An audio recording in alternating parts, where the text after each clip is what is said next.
बिस्मिल्लाहिर्रहमानिर्रहीम अस्सलाम वालेकुम वरहमतुल्लाहि वबरकातुहू। इस स्टडी कर रहे हैं इंटर फिजिक्स का हमारा फर्स्ट चैप्टर है जिसको यूनिट 15 कहा जाता है, molecular theory of gases. Gases की मॉलिक्यूलर थ्योरी को स्टडी कर चुके हैं हम, तमाम लॉज वगैरह को, तमाम प्रूफ को, तमाम चीज़ें हम डिफाइन कर चुके हैं, एमसीक्यूज भी कर चुके हैं। इस वक्त हमारे पास जो है न्यूमेरिकल्स हैं। तो इसका पहला पार्ट ये है कि the freezing point of mercury, mercury का जो फ्रीजिंग पॉइंट है -39 सेंटीग्रेड है। ठीक है, तो कन्वर्ट कर दें इसको फ़ारेनहाइट के अंदर। हाइड्रोजन नहीं है, याद रख लीजिए, ये हमारे पास क्या है, मरकरी है हमारे पास। ठीक है, मरकरी का जो फ्रीजिंग पॉइंट है वो -39 है हमारे पास। ठीक है, इसको फ़ारेनहाइट में कन्वर्ट करना है और कहता है and the comfort level temperature 20 degree. अगर टेम्परेचर 20 डिग्री हो तो उसको केल्विन में कितना बनेगा, यानी कि दो चीज़ें दे रहा है। यहाँ सेंटीग्रेड का सी लिखना भूल गया, सिंपल। ठीक है, तो एक्चुअली सवाल में सी नहीं लिख सकता, लेकिन सी है। सेंटीग्रेड से केल्विन बनाइए और सेंटीग्रेड से फ़ारेनहाइट बनाइए, लेकिन कौन सा है, मरकरी इस्तेमाल कर रहा है, वाटर इस्तेमाल नहीं कर रहा है। कहीं आप बोलें जी उसका तो ज़ीरो होता है फ्रीजिंग पॉइंट, तो वो वाटर का होता है, मरकरी का नहीं होता। मरकरी का जो फ्रीजिंग पॉइंट है -39 डिग्री सेंटीग्रेड। ये आपका एम कैट में भी सवाल दे सकते हैं, आपको ई कैट में सवाल दे सकते हैं, मरकरी का फ्रीजिंग पॉइंट क्या होता है। ठीक है, और ये फ़ारेनहाइट में क्या होता है, ये एक सवाल है आपका उसके लिए। खैर, अभी यहाँ पे क्या हमारे पास है, फ्रीजिंग पॉइंट हमें मरकरी का दिया हुआ है, इसको कन्वर्ट करें फ़ारेनहाइट में, और एक लेवल है हमारे पास 20 डिग्री सेंटीग्रेड, उसको केल्विन क्या होगा। दोनों को अलग अलग पार्ट कर दे। पहले पार्ट में जो टेम्परेचर है सेंटीग्रेड का वो कितना, -39 है। ठीक है, फ़ारेनहाइट में मालूम करना है, तो पार्ट 1 हो गया। दूसरे पार्ट में क्या था, वो भी सेंटीग्रेड दे रहा था, केल्विन कन्वर्ट करना था। ये फार्मूला हमारे पास है। हम जानते हैं जब भी फ़ारेनहाइट मालूम करते हैं तो क्या होता है, वो 9/5 इंटू सेंटीग्रेड टेम्परेचर +32 होता है। ठीक है जी, तो ये 9/5 अपनी जगह पर। ये सेंटीग्रेड कितना दिया हुआ है, पहले फ्रीजिंग पॉइंट दे रखा है उसका -39 दे रखा है, +32, तो माइनस प्लस माइनस हो जाएगा। 39 को मल्टीप्लाई करें 9 से और डिवाइड कर दें 5 से, तो कितना आएगा, 17.2 आ जाएगा। प्लस का 32 है तो -70.2 में से 32 जाएगा तो माइनस का 38.2 फ़ारेनहाइट आ जाएगा। यानी कि -39 सेंटीग्रेड फ्रीजिंग पॉइंट है किसका, हमारे पास मरकरी का, और ये फ़ारेनहाइट में 38 माइनस का 38.2 है हमारे पास। ठीक है, इसका सेकंड पार्ट जो था, सेंटीग्रेड दिया हुआ था 20, बताइए इसको केल्विन में कितना बनेगा। तो फार्मूला क्या होता है, केल्विन जो होता है बराबर होता है सेंटीग्रेड प्लस 273। अगर सेंटीग्रेड में 273 को ऐड करें तो कन्वर्ट हो जाता है किसके अंदर, केल्विन के अंदर। सेंटीग्रेड 20 थे, उसमें जमा किया 273, तो कितना हो गया, 293 हो गया। ये आपका केल्विन हो गया। आसान सा सवाल है, मुश्किल नहीं है। दोनों सेंटीग्रेड दिए हुए थे, एक में फ़ारेनहाइट कन्वर्ट करना था, एक में केल्विन कन्वर्ट करना था। ठीक है, अब पार्ट 2 आ गया इसका, 15.2 है। कहता है the boiling point of liquid nitrogen. अभी मरकरी की बात कर रहा था, अब नाइट्रोजन की बात आ गया, और कौन सा नाइट्रोजन भी लिक्विड फॉर्म में कह रहा है। आप जानते हैं कि हमारे अर्थ में जो एयर है उसके अंदर मैक्सिमम हिस्सा जो है वो किसका होता है, वो नाइट्रोजन का ही पाया जाता है हमारे पास। उसके बाद ऑक्सीजन का होता है एयर के अंदर। ठीक है जी, तो वो गैस फॉर्म की बात नहीं कर रहा, नाइट्रोजन की लिक्विड की बात कर रहा है। तो लिक्विड नाइट्रोजन को जब आप बॉयल करेंगे तो उसका बॉइलिंग पॉइंट होता है -321 फ़ारेनहाइट। सेंटीग्रेड नहीं, फ़ारेनहाइट है। तो change it into equivalent kelvin temperature, यानी कि फ़ारेनहाइट से कन्वर्ट करें आप किसमें, केल्विन के अंदर। फ़ारेनहाइट कितना दे रहा है नाइट्रोजन का जो बॉइलिंग पॉइंट है, ये भी देखें, याद रख लें, ये एम केट ई केट का सवाल है आपका, दे के पूछ सकता है आपसे वो। ठीक है, तो फ़ारेनहाइट टेम्परेचर कितना हमारे पास है, -321 फ़ारेनहाइट था, केल्विन मालूम करना है। अब फार्मूला हमारे पास ये है सिंपल, लेकिन हम क्या करते हैं, ये बेसिक हमने फर्स्ट लेक्चर में डिफाइन किया था। फर्स्ट लेक्चर आप देख लीजिए, उसमें बहुत अच्छी तरह से डिफाइन किए गए टेम्परेचर के स्केल्स वगैरह। ठीक है, तो ये इस तरह से होता है जैसे कि अगर आपको कंपेयर करना है सेंटीग्रेड और फ़ारेनहाइट को, तो इन दोनों को बराबर करके फिर कैंसिल करके उनको इस्तेमाल कर सकते हैं। अगर टेम्परेचर सेंटीग्रेड को चाहिए आपको केल्विन के साथ, इन दोनों को कंपेयर कर लें। अगर फ़ारेनहाइट को चाहिए आपको केल्विन के साथ कंपेयर, तो इनको कंपेयर कर लें। अब जैसे आपने देखा था कि पूरा भी सेंटीग्रेड वाला और केल्विन वाला क्या था, तो 100 से 100 कैंसिल हो जाएगा। ठीक है, टीसी में से यानी कि 0 जाएगा तो टीसी बचेगा, यानी कि सेंटीग्रेड ही बचेगा। तो ये माइनस का तो वहाँ जाकर प्लस का हो जाएगा, तो यानी जब भी सेंटीग्रेड में प्लस करते हैं 273 तो केल्विन बन जाता है। यही फार्मूला है बेसिक जिससे हम इस्तेमाल करते हैं। ये कैसे बनता है, इनिशियल पॉइंट कौन कौन से हैं उसके, और कितना उसका डिफरेंस पॉइंट है, उसके इनिशियल और आखिरी के अंदर वो नीचे डिवाइड कर देते हैं हम उसको। ठीक है जी। तो अभी ये फार्मूला कैसे बनाया हमने, फ़ारेनहाइट और केल्विन को में लिया हमने। तो फ़ारेनहाइट केल्विन को कन्वर्ट करें तो 0 से 0 कट जाएगा, 2 5 से 2 9 से। 9 में भी किए थे आपने फार्मूला, ये 9 बचेगा नीचे डिवाइड में, या 5 बच जाएगा अगर इनको कंपेयर करते हैं। तो हमें केल्विन मालूम करना है, तो इन 5 यहाँ डिवाइड करा था तो मल्टीप्लाई करेगा, तो उसने आगे मल्टीप्लाई किया। फ़ारेनहाइट -32 है अपॉन 9 है, 5 ने मल्टीप्लाई कर दिया इस वाले ने। इनको कंपेयर कर रहा हूँ मैं, तो माइनस का था 270 तो जाएगा प्लस का हो जाएगा। तो इन्हीं दोनों को कंपेयर करके मैंने फार्मूला बना रखा है। जिसको ये चीज़ याद है बच्चे को, वो कोई सा भी फार्मूला बना सकता है। ठीक है, लेक्चर 1 भी देखिए गौर से और इसको याद करिए।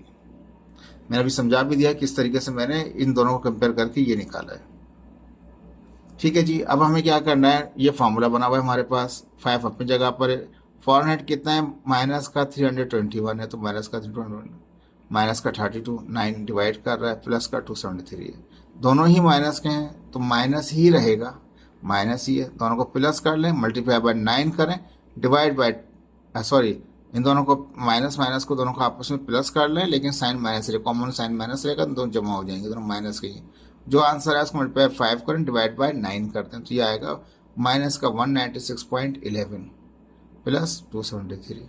इनको दोनों को ऐड करें आप, यानी कि एक माइनस की टर्म है और एक प्लस की टर्म है, तो 8 सेपरेट करें आप, तो क्या आएगा आपके पास आंसर 76.88। ठीक है, केल्विन कन्वर्ट हो गया। तो ये सेकंड पार्ट था आपका। अब इसको क्या किया मैंने, ये 78 था तो ये राउंड ऑफ करके इसको 77 कर दिया अप्रोक्सीमेटली। बुक में 77 आ रहा है तो वो राउंड ऑफ करके आ रहा है। ठीक है जी। अब तीसरे में कहता है कैलकुलेट कीजिए वॉल्यूम को। जब वॉल्यूम मालूम करना है तो V is equal to question mark कर दिया, किसका, बाय ग्राम मोल, ग्राम मोल यानी कि बाय आ ग्राम मोल, 1 ग्राम मोल। ठीक है, तो नंबर ऑफ मोल भी कितना हो गए, 1 हो गए, तो N इजिकल टू क्या कर दिया उसका मैंने 1 कर दिया। वॉल्यूम मालूम करना है आ ग्राम मोल का, तो 1 मोल का, तो N is equal, number of mole को N से ज़ाहिर करते हैं, तो आ ग्राम मोल था तो 1 ही मोल था, तो N इजिकल टू 1 हो गया। आगे कहता है of a gas at 0 degree centigrade, temperature कितना है 0 डिग्री सेंटीग्रेड, प्रेशर कितना है 1 atm है, तो स्टैंडर्ड प्रेशर टेम्परेचर दे रखा है इसने, तो वॉल्यूम भी स्टैंडर्ड निकलेगा उसका। ठीक है जी, वो पता है हमें, लेकिन क्या है कि हम इसको सॉल्व करना पड़ेगा। और देखिए यहाँ दिखा रखा है लीटर्स में दिखा रखा है उसे, हम क्यूबिक डेसीमीटर में भी निकाल सकते हैं, लीटर्स में भी निकाल सकते हैं, ये कोई सा भी आंसर निकाल सकते हैं। ठीक है जी, अगर इसने तो बताया ही नहीं है कि आपको लीटर में निकालना है, आप बुक के आंसर के लिए दोनों ही निकाल लें। ठीक है जी, टेम्परेचर कितना 0 सेंटीग्रेड था तो प्लस 273 करेंगे, जितना भी टेम्परेचर हो सेंटीग्रेड 273 जमा करते हैं तो केल्विन बन जाता है, तो 0 करेंगे वही रहेगा 273 केल्विन हो जाएगा बस वो। एटमॉस्फेयर प्रेशर कितना 1 atm है। ठीक है, अब मैंने यहाँ पे बताया कि 1 atm बराबर होता है किसके, हमारे पास 1.01 टेंस टू पावर 5 पास्कल के। ठीक है जी, अगर आप उसको पास्कल में इस्तेमाल कर रहे हैं तो जनरल गैस कांस्टेंट आर की वैल्यू कितनी होगी 8.314 जाउल केल्विन पर मोल। ठीक है, ये भी केल्विन में क्या था हमारे पास, ये माइनस में था, पर में था। अगर आप पास्कल वैल्यू इस्तेमाल कर रहे हैं तो आर की वैल्यू ये इस्तेमाल करेंगे, अगर आप एटीएम इस्तेमाल कर रहे हैं तो आर की वैल्यू ये इस्तेमाल करेंगे।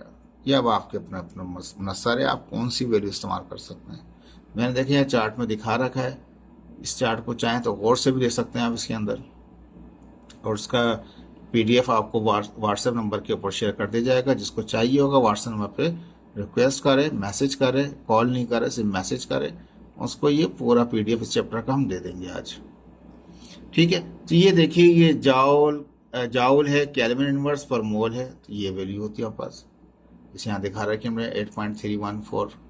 ठीक है, अगर हमें AMU, अगर यूनिट सार इधर यूनिट में दे रखा है, अगर हमें लीटर वाली वैल्यू चाहिए, लीटर उसमें ATM भी आ रहा हो, तो लीटर और ATM वाला आप देखिए यहाँ पे कहाँ है, देखें ये लीटर आखिर में L, ATM kelvin inverse mole inverse 0.08205। ये पूरी डिफरेंट वैल्यूज़ हैं, लेकिन याद रख लीजिए ये वैल्यू तब इस्तेमाल करेंगे जब ATM होगा, ये वैल्यू तब इस्तेमाल करेंगे जब वो पास्कल होगा। प्रेशर पास्कल में है तो यारी वैल्यू इस्तेमाल होगी। याद रख लीजिए अगर प्रेशर पास्कल में है तो आर की वैल्यू ये इस्तेमाल होगी।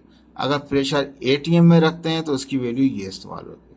अब आपके ऊपर मुनस्सर है कि इसको कन्वर्ट कर दें कि एक एटीएम इतने के बराबर होता है। कन्वर्ट करेंगे पास्कल में तो फिर आर की वैल्यू ये इस्तेमाल करेंगे। मैंने ये ऐसे ही किया है। एटीएम जो था उसका वैल्यू रख के उसकी ही जो क्रॉसपोंडेंस उसका जो आर की वैल्यू थी वो इस्तेमाल कर ली। आपके पास दो आंसर, दो वैल्यूज मिल गई हैं। वन एटीएम के लिए ये है और पास एटीएम के लिए ये है और पास्कल के लिए ये है। ठीक है जी।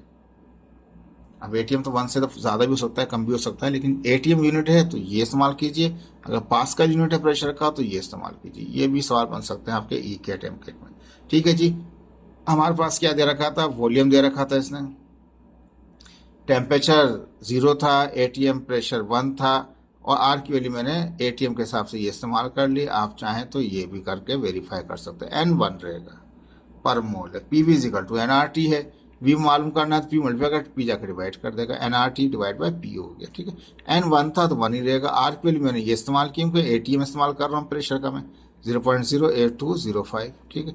टेम्परेचर क्या पास है, वो हमारे पास 273 हमारे पास है। प्रेशर कितना है, 1 है। मल्टीप्लाई करें, डिवाइड करें, ये लीटर पर मोल आ गया हमारे पास। ये कितना 39 था हमारे पास। ठीक है। तो राउंड ऑफ कर दिया इसको आखिर 9 वाले को तो 4 हो गया, तो 22.4 लीटर्स पर मोल हो गया। बुक में आंसर लीटर्स पर मोल से लीटर पर मोल से मैंने दे दिया। लेकिन अगर कोई इससे करना चाहेगा तो वो उसको वैल्यूज का फॉर्म जिसका यूनिट आएगा फिर वो अलग से आएगा उसके पास। ठीक आएगा 22 की वैल्यूज आएगी लेकिन अलग से आएगी, क्यूबिक मीटर वगैरह में आएगी। ठीक है जी। 15.4 है हमारे पास air storage tank. Air storage tank कैसा होता है, ये इसमें क्या करते हैं, कंप्रेस करके गैस को भर देते हैं। जैसे एक टैंक नजर आ रहा है आपके पास, एक इनलेट है। ठीक है। इनलेट से उसको, और एक आउटलेट है उसका। इनलेट से भरा, आउटलेट से निकाल लिया। प्रेशर गेज वगैरह लगे हुए होते हैं। अक्सर देखा होगा आप लोगों ने, जब जाते हैं, लड़कों ने देखा होगा जब जाते हैं गाड़ी के टायर की हवा भरवानी होती है तो कंप्रेस किस्म का एक एयर स्टोरेज टैंक होता है। एयर भरी होती है उसके अंदर, तो टायर किसी का भी जो हवा कम हो भर लेता है अपना, चाहे बाइक साइकिल हो या कार वगैरह हो या बड़ा ट्रक वगैरह बस वगैरह जो भी हो। ठीक है। तो ये उसी की बात कर रहा है, एयर स्टोरेज टैंक की बात कर रहा है। ठीक है। हुज वॉल्यूम इज 11 यानी कि 112 लीटर्स है। 112 लीटर उसका वॉल्यूम है। अब टैंक का वॉल्यूम ये ना तो बढ़ेगा ना कम होगा। याद रख लीजिए वॉल्यूम दोनों का सेम ही रहेगा किसी भी हालत में, यानी कि सेम ही रहेगा। 1-2 वाला हिसाब नहीं होता है इसके अंदर, वॉल्यूम इसका चेंज नहीं होता स्टोरेज टैंक का। वॉल्यूम कितना है, 112 लीटर है। Contain 3 kg of air. Air tank है तो 3 kg की हवा भर रखी है इसके अंदर में। एट अ प्रेशर ऑफ कितना था, 18 atm एटमॉस्फेयर प्रेशर है। यानी कि ये कहता है कि एक स्टोरेज टैंक है जिसका वॉल्यूम जो है वो फिक्स है, जो 112 लीटर का है। अंदर जो गैस भर रखी है पहले से वो 3 kg की भर रखी है। अंदर जो प्रेशर है वो 18 एटमॉस्फेयर प्रेशर है। उसका मास भी दे रहा है, उसका प्रेशर भी दे रहा है, उसका वॉल्यूम भी दे रहा है। आगे क्या कहता है, how much air would have to be force, यानी कि हम कितनी भर सकते हैं हवा, the tank to increase the pressure, कि उसका प्रेशर 18 से कितना हो जाए, वो 21 पे चला जाए। यानी कितनी हम भर सकते हैं इसके अंदर हवा को। यहाँ कहता है assuming no change in temperature. तो भाई याद रख ले, इसमें कह रहा है कि कोई टेम्परेचर में कोई चेंज नहीं हो रहा, टेम्परेचर उसका वही रहेगा जो है। अब हमारे पास यहाँ पे गौर से देखें तो वॉल्यूम जो है वो चेंज नहीं होता, तो V1 V2 सेम ही रहेगा उसका। मास 3 kg दे रहा है तो m = 3 kg है। ठीक है। अब जो 18 kg उसका प्रेशर है हमारे पास। ठीक है। फर्स्ट में हाउ मच एयर, कितनी है एयर टू इंक्रीज, जो कितनी हवा को हम लेके इस्तेमाल करते हुए बढ़ा लें, प्रेशर को कितना कर लें, 21 तक ले जाएं, 18 से 21 पे लेके जाएं। तो प्रेशर बढ़ाने के लिए कितना इंक्रीज करेंगे हम, तो इंक्रीज इन मासेस, कितनी हवा भरेंगे उसके अंदर, हाउ मच, तो वो डेल्टा m लिखा है, यानी कि m2 - m1 वो मालूम करना है आपको। M1 तो दिया हुआ है, M2 है ही नहीं आपके पास।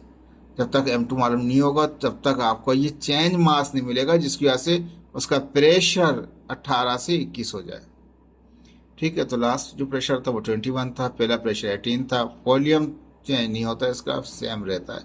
तो V1 V2 दोनों क्या रहते हैं, वो 112 ही रहेंगे। तो टैंक वॉल्यूम भी सेम रहेगा, उसमें कोई चेंजिंग नहीं होती, इसके अंदर कोई ऐसा हिसाब नहीं है। अकॉर्डिंग टू गिवन कंडीशन, अगर पहला केस रख के रखें मास के हिसाब से, P1 V1 is equal to N1 RT। R तो कांस्टेंट है, जनरल गैस कांस्टेंट है। टेम्परेचर वगैरह चेंज नहीं हो रहा, नो चेंज इन टेम्परेचर। तो आर को ना 1 किया ना टी को 1 किया मैंने। आर की वैसे वैसे सब जानते हैं कांस्टेंट ही होती है, 8.314 होती है, लेकिन आर को 1 2 का चक्कर नहीं है, यहाँ पे कांस्टेंट ही रहेगा, आर ही रहेगा। टेम्परेचर चेंज नहीं हो रहा तो आर भी रहेगा, ये भी रहेगा, लेकिन एन चेंज हो जाएगा, नंबर ऑफ मोल। प्रेशर और वॉल्यूम तो चेंज हो रहा है, बता रहा है, वॉल्यूम चेंज नहीं हो रहा है, प्रेशर चेंज हो रहा है उसका। R is same and T is constant, R same है तो आर टी कर दिया। अब अगर बाद वाले केस की बात करें तो P2 V2 is equal to N2 R2 हो जाएगा।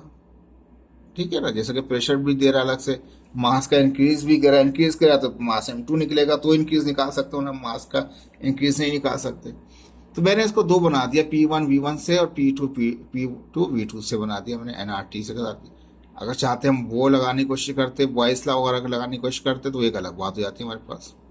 लेकिन यहाँ पे मुझे मास चाहिए, उसका मुझे फायदा भी नहीं होगा बॉयस लॉ का यहाँ पे। तो मैंने यहाँ पे ये लगाया जनरल गैस इक्वेशन, समझ आ रही है, क्योंकि एन के जरिए नंबर मास निकाल लूंगा मैं। M2 जो M2 निकलेगा तो ही चेंज निकलेगा, इंक्रीज हिस्सा निकलेगा जिसकी वजह से प्रेशर बढ़ेगा। ठीक है, मैंने क्या किया, जो P1 V1 is equal to N1 RT था, इसको डिवाइड कर दिया पहली इक्वेशन को दूसरी से।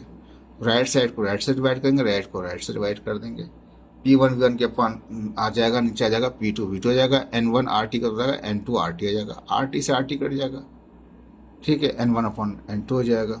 अब यहाँ V नीचे वाला V2 जो था और V1 दोनों ही सेम थे, तो नीचे वाले V2 को ने V1 कर दिया, बाद में इसको भी काट दूंगा, कैंसिल कर दूंगा। ठीक है, कैंसिल कर दिया तो क्या हो गया, P1/P2 हो गया।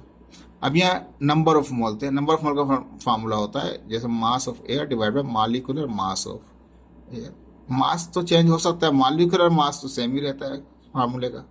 तो नंबर ऑफ मोल बराबर हो जाएंगे, N1 बराबर हो जाएगा M1/M1, और N2 जो नंबर ऑफ मोल होंगे वो M2 वही भी M1 रहेगा। मॉलिक्यूलर मास तो सेम ही रहेगा उसका, वो चेंज नहीं होता। ये 9th मैट्रिक्स से करते आ रहे हैं केमिस्ट्री में प्रॉब्लम आप लोग, तो वो सेम रहेगा। M1 से M1 क्या हो गया, M1/M2 आ गया। क्या मालूम करना है, M2 मालूम करना है तो क्रॉस मल्टीप्लाई कर दें, M2 वहाँ चले जाएगा, P1 नीचे आ जाएगा, P1 नीचे आ गया M1 के, P2 यहाँ डिवाइड कर दो, यहाँ मल्टीप्लाई करेगा, सिंपल हो गया। अभी M2 निकलेगा, ये जो कुछ भी है, तो M1 3 दे रखा था, प्रेशर P2 21 था, प्रेशर P1 18 था, 21 को 3 करें डिवाइड बाय 18 कर दें, 3.5, यह तो M2 निकला। उसने ये कोई कहा था कि आप M2 मास बता दें, वो कह रहा कितना प्रेशर बढ़ जाएगा, तो यानी कि वो कितना चेंज मास होगा, तो चेंज इन मास था, तो चेंज इन मास कितना, डेल्टा M था, तो M2 माइनस M1। M2 कितना 3.5 और M1 हम जानते हैं वो 3 था, कितना चेंज आ गया, 0.5 kg का फर्क होगा तो जाके उसका प्रेशर बढ़ेगा।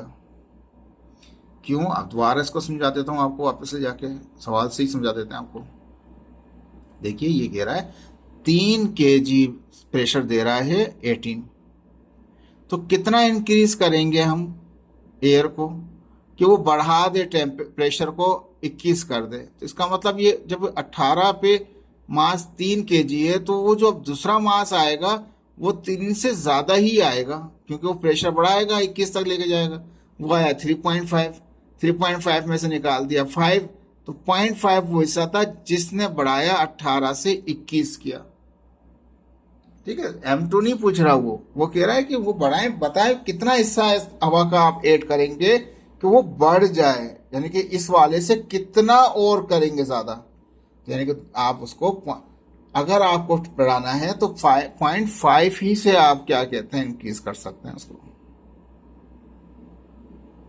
ठीक है, 15.5 है, आसान सवाल है ये आपके, थोड़ी तवज्जो से करेंगे तो ये प्रैक्टिस करें, इसको आ जाएगा आपको ये।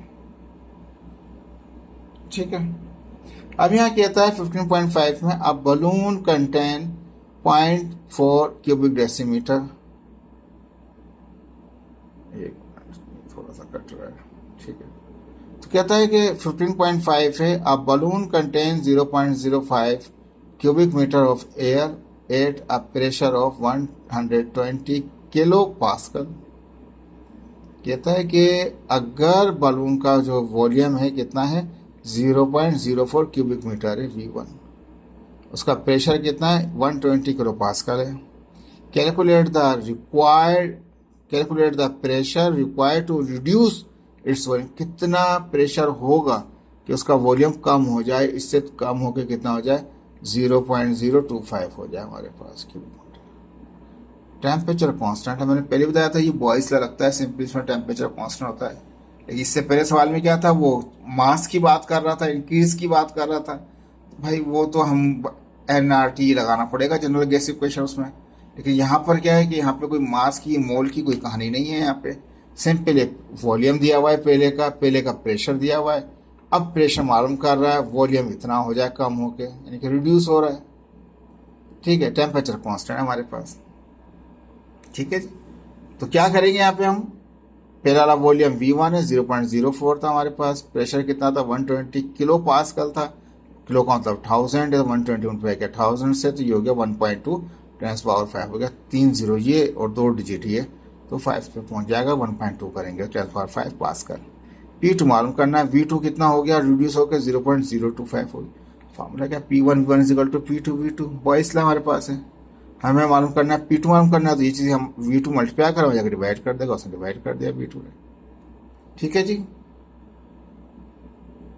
इसके बाद क्या हमारे पास हुआ, P2 यहाँ मालूम करना था, तो V2 ने वहाँ जाकर डिवाइड कर दिया। P1 कितना हमारे पास है 1.2 10 पावर 5 है हमारे पास, P1 कितना है 0.04 है, V2 कितना है जो रिड्यूस हुआ 0.025, ऊपर रकम को मल्टीप्लाई करें, आसान लिए है कि 10 पावर 5 को ऐसे ही छोड़ दें, 10 पावर 5 को ऐसे ही छोड़ दें, 1.2 मल्टीप्लाई करें 0.04 से, जो भी आंसर है उसको डिवाइड कर दें 0.025 से, वो आएगा 1.92, और 10 पावर 5 ऐसे ही रख दें, आ गया पास्कल। अब आप देखें कि वो अगर वॉल्यूम इतना है, प्रेशर इतना है, तो प्रेशर कितना होगा कि वॉल्यूम को कम कर दें, तो वो इतना प्रेशर होगा 1.92 का होगा। ठीक है, 10 पावर 5 का हो गया। समझ में आ रही बात आपको? यानी कहने का मकसद है कि अगर 2 डिजिट यहाँ लेके आऊँगा इसको तो किलो बन जाएगा ये भी, तो वो 120 किलो पास्कल था, तो 192 किलो पास्कल, प्रेशर बढ़ गया। वॉल्यूम कम होता है तो प्रेशर बढ़ जाता है। ठीक है जी, तो बॉयस ला था, ये पूरा डिफाइन किया मैं आपको वहाँ पे, इस तरह से बॉयस ला किस तरह से प्रेशर बढ़ाएंगे तो वॉल्यूम कम हो जाएगा, वॉल्यूम बढ़ाएंगे तो प्रेशर बढ़ जाएगा, तो वो अच्छी तरह से पहले डिफाइन कर चुके हैं हम। 15.6 से कहता है molar mass of nitrogen is 28 ग्राम पर मोल है। ठीक है, तो मोलार मास दे रहा है, नाइट्रोजन गैस है, N2 है हमारे पास, 28 ग्राम पर मोल है। ठीक है, फॉर 100 ग्राम ऑफ नाइट्रोजन, अब मास दे रहा है, पहले मोलार मास था, मास दे रहा है नाइट्रोजन का, तो मास ऑफ नाइट्रोजन कितना 100 ग्राम है, मोलार मास है ना, पर मोल था इसलिए, तो वो मोलार मास दे रहा है, और मास कितना 100 ग्राम है, क्योंकि उसमें मोल इस्तेमाल है इसलिए मोलार मास है। कैलकुलेट नंबर ऑफ मोल, बताइए नंबर ऑफ मोल N मालूम कीजिए। ठीक है जी, मालूम करते हैं। Volume occupied at room temperature, room temperature क्या है, जब टेम्परेचर वॉल्यूम ऑक्यूपाइड जो है वो मालूम कीजिए, तो वॉल्यूम के लिए V2 लिख दिया मैंने। टेम्परेचर कितना है 20 डिग्री सेंटीग्रेड है, तो उसमें प्लस करेंगे 273, तो वो हो जाएगा केल्विन हमारे पास। पास्कल ये जो प्रेशर है कितना है of and pressure of 1.01/5 pascal है। जब पास्कल में प्रेशर होता है हमारे पास तो वैल्यू लगाते हैं 8.314। अगर ATM में होता है तो ये मैं अभी पीछे सवाल कर चुका हूँ 0.0825 वाला लगाते हैं, वो फॉर्मूला लगाया जाता है। याद रख लीजिए जो वैल्यूज आ रही हैं फर्क ATM में कौन सा लगेगा, पास्कल में कौन सा लगेगा, ये याद होना चाहिए आपको। ठीक है जी, मास आपको दे रखा है, मोलार मास भी दे रखा है, नंबर ऑफ मोल मालूम करना चाह रहा है। पहला सवाल बहुत ही आसान है, आपके पास number of mole of nitrogen gas बराबर होगा mass upon molecular mass. Molecular mass को मोलार मास भी कहते हैं। तो मास ऑफ नाइट्रोजन कितना, वो 100 था, तो 100 लिख दिया। मॉलिक्यूलर मास मोलार मास जो है गैसेज है, तो मोलार में, तो मोलार मास कितना हमारे पास है, वो 28 ग्राम पर मोल था, तो 28 आ गया। 100 को डिवाइड किया क्योंकि मास 100 था, मोलार मास 28, डिवाइड करें 100 को 28 से कितना आएगा 3.57। तो पहला आंसर 3.57 मोल आ गया आपके पास। ठीक है जी, मोल आ गए आपके पास। ठीक है, दूसरे में एन भी आ गया आपके पास, वी भी आपको वी मालूम करना है। ये सारा जनरल गैस इक्वेशन आ जाएगा। P V is equal to N R T, P V is equal to N R T. V मालूम करना है, पी मल्टीप्लाइड पी डिवाइड कर देगा। एन कितना निकला अभी निकाला 3.57 निकाला। आर कितना वो कांस्टेंट होती है, पास्कल लिख लिए 8.314 होती है। टी कितना है 293 तक, 20 था प्लस किया था 273 तो 293 हो गया था। पास्कल प्रेशर कितना था 1.01 × 5 था। ठीक है, ऊपर रंग को मल्टीप्लाई करें, आंसर जो भी है उसको डिवाइड कर दें रकम से, कितना आ जाएगा मेरे पास ये क्यूबिक मीटर में आ जाएगा। ठीक है, तो v is equal to 0.086 cubic metre. Answer यहीं पे छोड़ देते तो भी चल जाएगा, क्योंकि आगे कन्वर्ट जाने, लेकिन बुक में ऐसा लिखा नहीं था कि कन्वर्ट कीजिए इसको क्यूबिक मीटर के अंदर, क्यूबिक डेसीमीटर में। तो यहाँ पे क्या था, या जो यूनिट होता है स्टैंडर्ड का वो क्यूबिक मीटर होता है वॉल्यूम का। अब सवाल में आंसर में जो दे रखा है वो क्यूबिक डेसीमीटर दे रखा है, तो क्यूबिक मीटर वाला ऐसे रखा है। और एक क्यूबिक मीटर में होते हैं 1000 डेसीमीटर होते हैं, तो क्यूबिक मीटर हट जाएगा, डेसीमीटर आएगा तो 1000 लगाने पड़ेंगे। तो 1000 मल्टीप्लाई करें 86 क्यूबिक डेसीमीटर आ जाएगा आंसर। तो ये आंसर आपके वेरीफाइड हो रहे हैं, आसान से आंसर है इनके। अब 15.7 कहता है a sample of gas contain 3 × 10⁻24 atom. एक गैस सैंपल की गैस है, इसके एटम्स दे रखें, नंबर ऑफ एटम्स। तो मैंने लिखा number of atom is equal to 3 × 10⁻24 atom. ठीक है, तो करना क्या है, calculate the volume of the gas, volume मालूम करना है। ठीक है, जब एटम दे रहा है तो एवोगाड्रो भी लगाना पड़ेगा मुझे। मैंने फ़ौरन ही एटम की बात सुनी तो एवोगाड्रो लगा दिया, Na 6.0 × 10⁻23 एटम।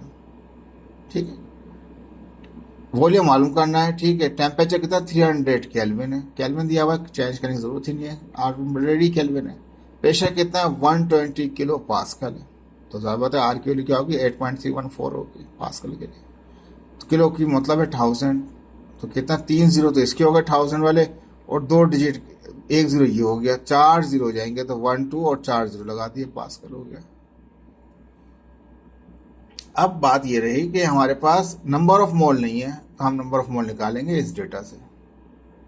आपको 3 नंबर ऑफ एटम दे रखे थे, एवोगाड्रो मैंने साथ में लगा दिया जो नहीं दिया हुआ था आपको। जब नंबर ऑफ मोल निकलेंगे तो ये P V is equal to N R T से हो जाएगा। नंबर ऑफ मोल होते हैं number of atom divide by Avogadro number, ये भी फॉर्मूला पढ़ा हमने। नंबर ऑफ एटम कितने 3 × 10⁻24 24 है, 10 × 10⁻24 छोटा हो गया, डिवाइड बाय 6. एवोगाड्रो से डिवाइड कर दें 6.02 × 10⁻23 डिवाइड करें, आ जाएंगे नंबर ऑफ मोल कितने 4.98 आ जाएंगे मोल्स। ठीक है, अब वो formula P V is equal to N R T, V मालूम करना था, पी मल्टीप्लाई पी डिवाइड करेगा। ठीक है जी, एन कितना निकला 4.98 आ गया। आर की तो कांस्टेंट है, पास्कल था 8.314 था। टेम्परेचर कितना था वो 300 केल्विन था, किलो नहीं था वो, केल्विन था वो, कहीं किलो समझे आप, किलो नहीं केल्विन है वो, 300 आ गया। प्रेशर कितना था ये हमने कन्वर्ट किया था उसको किलो से, तो 1 2 और 4 0 था पास, ऊपर रकम मल्टीप्लाई करें, आंसर डिवाइड करें, ये आ जाएगा क्यूबिक मीटर में 0.01035। आखिर अलग 5 को राउंड ऑफ किया तो 4 हो जाएगा, 3 से 1 ऐड कर देंगे तो 0.104 क्यूबिक मीटर। बात है स्टैंडर्ड में क्यूबिक मीटर होता है, डेसीमीटर तो हमने ऐसी बुक में आंसर दिया हुआ था तो इसलिए चेंज किया था पिछले सवाल के अंदर। ठीक है, तो यहाँ पे ज़रूरत नहीं है इसको डेसीमीटर करने की, इसका आंसर इनफ कर दें। अप्रोक्सीमेटली ये आपका आंसर है। तो देखिए इसमें एक चीज़ पता चली आपको जो पहले भी इस्तेमाल कर चुके हैं हम 9th क्लास मैट्रिक में भी, कि नंबर ऑफ मोल कैसे निकलते हैं, नंबर ऑफ एटम से भी निकालते हैं, एवोगाड्रो नंबर से डिवाइड कर। मेरे पीछे लेक्चर डिवाइड बताएं, उसमें बहुत सारी चीज़ें बताई हैं आपको, ये सारी चीज़ें आपकी इंपॉर्टेंट है। नंबर ऑफ एटम दे देगा, ओके का बता दें आप इसके नंबर ऑफ मोल कितने हैं। अब जैसे एवोगाड्रो में 1023 होते हैं, वहाँ पे नंबर ऑफ मोल में भी क्या करेगा 2 टाइम्स 3 टाइम कर देगा एवोगाड्रो का, ताकि आप उसको डिवाइड करें और आसानी से निकाल लें। ये भी ई केट एम केट में सवाल बन सकते हैं आपके। ठीक है जी, ये पूरा प्रॉब्लम हो गया आपका। 15.8 calculate the root mean square. देखें 15.8 15.9 तीनों के तीनों बहुत इंपॉर्टेंट है, ये पेपर में लाजमी कोई एक आएगा, या थोड़ा चेंज भी कर सकते हैं डेटा को, तरीका कार यही है। Calculate the root mean square speed of hydrogen, हमने एमसीक्यू के अंदर रूट मीन स्क्वायर निकालने सिखाए बहुत ज़्यादा, तो वहां से भी आप देख सकते हैं, आपकी प्रैक्टिस हो जाएगी। कैलकुलेट कीजिए रूट मीन स्क्वायर स्पीड किसकी, हाइड्रोजन की, मालिक्यूल की, 0 डिग्री सेंटीग्रेड 1 atm प्रेशर पे। एज्यूम कर लें यहाँ पे कि हाइड्रोजन भी आइडियल गैस है, इन लॉसेस वगैरह नहीं है। डेंसिटी कितनी है उसकी हाइड्रोजन की, 8.99 10⁻² किलोग्राम पर क्यूबिक मीटर। ठीक है, स्टैंडर्ड क्यूबिक मीटर में ही होता है स्टैंडर्ड। रूट मीन स्क्वायर चाहिए, तो रूट मीन स्क्वायर को हम बोलते हैं RMS वेलोसिटी, जिसको हम V करके एक बार लगा देते हैं ऊपर, जो शो कर रहा होता है कि ये RMS वैल्यू है। तो ये V वेलोसिटी मालूम करनी है, RMS वेलोसिटी। टेम्परेचर कितना, 0 था, स्टैंडर्ड था, तो 238 किया तो 273 केल्विन हो गया। ATM कितना था, 1 था, तो मैं पास्कल में कन्वर्ट करूंगा, तो 1 ATM बराबर होता है, याद रख लीजिए, ये भी आपके MCQs हैं उसके। 1 ATM में होते हैं 1.01 10⁵ पास्कल, याद रख लीजिए, ये नहीं भूलना। दे भी नहीं रहा, आप खुद ही कन्वर्ट करना पड़ रहा है, आपको याद होना चाहिए आपको। तो 1 ATM में इतने पास्कल होते हैं। रो की वैल्यू दे रखी है आपको, 8.99 दे रखी है, -2। ये फॉर्मूला हम पढ़ चुके थे, ड्राइव कर चुके थे कि प्रेशर बराबर होता है 1/3 time density root mean square velocity. 3 divide कर रहा है, 3 जाकर मल्टीप्लाई करेगा, पी को 3p हो गया, डिवाइड तमाम मल्टीप्लाई किया, 3p हो गया। यहाँ रो और वेलोसिटी बचा, root mean square velocity. Velocity मालूम करनी तो रो मल्टीप्लाई कर, रो जाकर डिवाइड करेगा, तो रो ना कर डिवाइड कर दिया, वहाँ पे ऊपर p है, नीचे रो है। ये स्क्वायर में है तो क्या करेंगे, रूट ले लेंगे बोथ साइड, वो स्क्वायर फ्री हो जाएगा रेडिकल वजह से, ये रेडिकल में रह जाएगा राइट साइड। 3 अपनी जगह पे, p कितना पास्कल था हमारे पास, 1.01 10⁵ वो अपनी जगह लिखा। रो डेंसिटी कितनी थी, 8.99 10⁻² थी। ऊपर मल्टीप्लाई करें, डिवाइड करें इससे, तो कितना आएगा ये, और जो कुछ भी आएगा उसका रेडिकल निकाल लें, तो वो 1835.8 आ गया, यानी कि 1835.8 मीटर पर सेकेंड। ये रूट मीन स्क्वायर वेलोसिटी होगी उसकी। ठीक है, ये कब होगी, जब उसका टेम्परेचर 0 होगा, ATM पे होगा, 1 ATM प्रेशर होगा उसका। ठीक है, आइडियल गैस है हमारे पास, तो उसकी वेलोसिटी ये निकलेगी जब डेंसिटी ये हो हाइड्रोजन की। डेंसिटी में चेंजिंग करेंगे तो वेलोसिटी में भी चेंजिंग हो जाएगी, याद रख लीजिए, लेकिन इनवर्स है वो, याद रख लीजिएगा। ठीक है जी, आसान सवाल था, इंपॉर्टेंट भी था आपका। 15.9 calculate root mean square speed of hydrogen. ठीक है, तो मालिक्यूल कह रहा है, हाइड्रोजन का मालिक्यूल है, 500 किलो नहीं है, केल्विन है, टेम्परेचर केल्विन। तो root mean square velocity hydrogen की मालूम करनी है, तो वेलोसिटी के ऊपर एक डैश लगा दिया, वो RMS वैल्यू खिलाता है, वो मालूम करना है आपको। टेम्परेचर कितना है, 500 केल्विन है। मास ऑफ प्रोटॉन कितना है, 1.67 10⁻27 kg है, और K का मतलब है बोल्ट्जमैन कांस्टेंट, तो बोल्ट्जमैन कांस्टेंट हो गया। मास ऑफ प्रोटॉन दे रखा था आपको, MP कर दिया मैंने, 1.67 10⁻27 kg। अब याद रख लीजिए, ये एटम है हाइड्रोजन, जिसका एक इलेक्ट्रॉन है, एक ही प्रोटॉन है। समझ में आ रही है, एक इलेक्ट्रॉन एक ही प्रोटॉन। तो एटम की बात नहीं कर रहा, वो मालिक्यूल की बात कर रहा है। किसकी बात कर रहा है, मालिक्यूल की। यानी कि ऐसे एटम 2 होंगे, 2 प्रोटॉन हो जाएंगे, 2 ही इलेक्ट्रॉन हो जाएंगे। वो प्रोटॉन कितना होगा, 2 हो गए। जब मास निकालेंगे इसका, तो एक प्रोटॉन नहीं, 2 प्रोटॉनों को मल्टीप्लाई कर, दोनों यानी प्रोटॉन को मल्टीप्लाई कर देंगे 2 से, तो मास निकलेगा हाइड्रोजन मालिक्यूल का। वो रूट में स्क्वायर स्पीड मालूम कर रहा है किसकी, हाइड्रोजन मालिक्यूल की। हाइड्रोजन एटम की नहीं कर रहा, अगर एटम की करता तो यही मास इस्तेमाल कर लेते हम। वो कह रहा है हाइड्रोजन मालिक्यूल, इसलिए क्या करेंगे, 2 आ गए एटम, जब 2 एटम मिलेंगे तो मालिक्यूल बनेगा। तो कितने प्रोटॉन है, प्रोटॉन जो है 2 हो गए। तो मैंने लिखा यहाँ पे मास ऑफ हाइड्रोजन गैस कितना हो गया, गैस भी लिख दिया देखो यहाँ पे, M कितना, 2 time of the mass of proton, 1.67 10⁻27 था, मल्टीप्लाई का 3.34 10⁻27 kg आ गया। यानी कि मालिक्यूल कह रहा है तो उसको कन्वर्ट करना पड़ेगा, 2 से मल्टीप्लाई करना पड़ेगा, क्योंकि मालिक्यूल में 2 एटम होते हैं। 2 से मल्टीप्लाई कर लिया, मास आ गया। अब हम जानते हैं, ये पढ़ चुके हैं, रूट में इसका वेलोसिटी आता है radical theory, Boltzmann constant, temperature upon mass. Mass तो आपका ये आ गया 3.34 10⁻⁻27, यहाँ से उठाया यहाँ रख दिया। 3 कांस्टेंट था, ये के बोल्ट्जमैन कांस्टेंट है 1.38 10⁻23 था, और रख दिया। टेम्परेचर कितना है 500 केल्विन है। ऊपर की रकम में क्या करेंगे आप, आसान हल है। पहले आप 3 को मल्टीप्लाई करें 1.38 से, जो जवाब है उसको मल्टीप्लाई करें 500 से, जो जवाब है उसको डिवाइड करते हैं 3.34 से। ठीक है, तो ये आपके विदाउट पावर वाले सॉल्व हो जाएंगे, जो आंसर जो भी आएगा।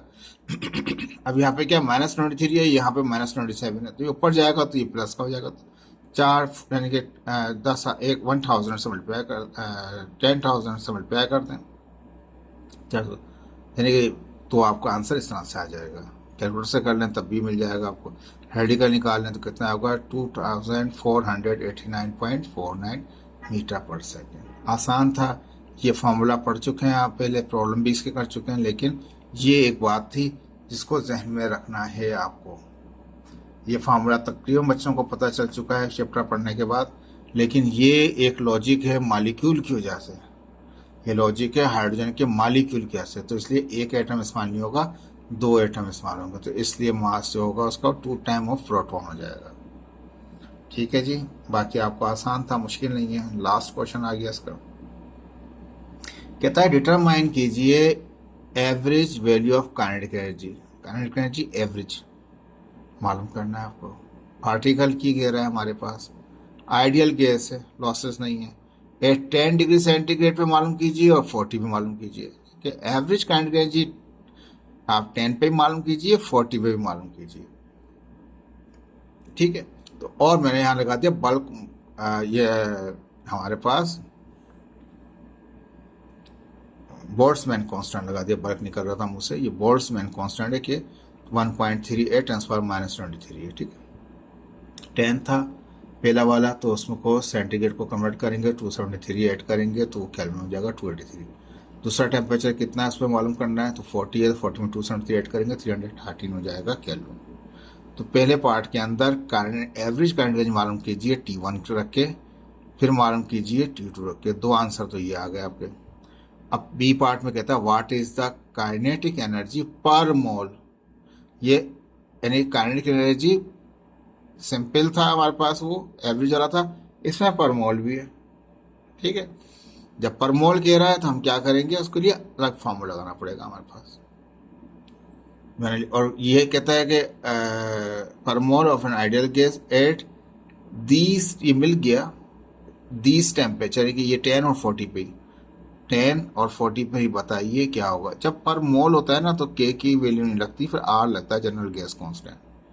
मालिक्यूल की जब बात होती है तो पार्टिकल का होता है मालिक्यूल है, जब मालिक्यूल की बात होती है तो वो क्या करते हैं, हम बोल्ट्जमैन कांस्टेंट लगाते हैं, और जब हमारे पास मोल की बात होती है तो हम जनरल गैस कांस्टेंट लगाते हैं। ये बहुत बड़ा फ़र्क है, याद रखिएगा, मालिक्यूल का और मोल का। ये पार्टिकल्स हैं तो इसलिए मालिक्यूल निकलेगा, तो मालिक्यूल में यानी कि बोल्ट्जमैन कांस्टेंट लगेगा, और आर जो लगेगा वो जनरल गैस कांस्टेंट, वो मोल में लगेगा हमारे पास। ठीक है, फार्मूले तकरीबन सेम है, लेकिन आर और के का फर्क आ जाएगा। जब एवरेज स्पीड मालूम करनी है T1 रख के, तो 3/2 यानी बोल्ट्जमैन कांस्टेंट टेम्परेचर आ जाएगा, 3/2 में जगह के की वैल्यू कितनी 1.38 10⁻23 था। टेम्परेचर T1 कितना है 283 है। मल्टीप्लाई करें, इसको तो छोड़ दें, इसको पावर को ऐसे ही, इसको मल्टीप्लाई करें 1.38 से, जो आंसर है उसको 3 से मल्टीप्लाई करें, डिवाइड बाई 2 करें, 585.81 आ जाएगा हमारे पास। ठीक है, हमने क्या किया, इसका डिजिट यहाँ छुपा हुआ था, इसको यहाँ ले गए 5 के बाद, तो ये जो था 85 था, तो इसको राउंड ऑफ करके 86 कर दिया हमने। जब 2 डिजिट वहाँ जाएगा तो ये 2 डिजिट कम हो जाएगा, 26 क्या हो जाएगा, वो 21 हो जाएगा।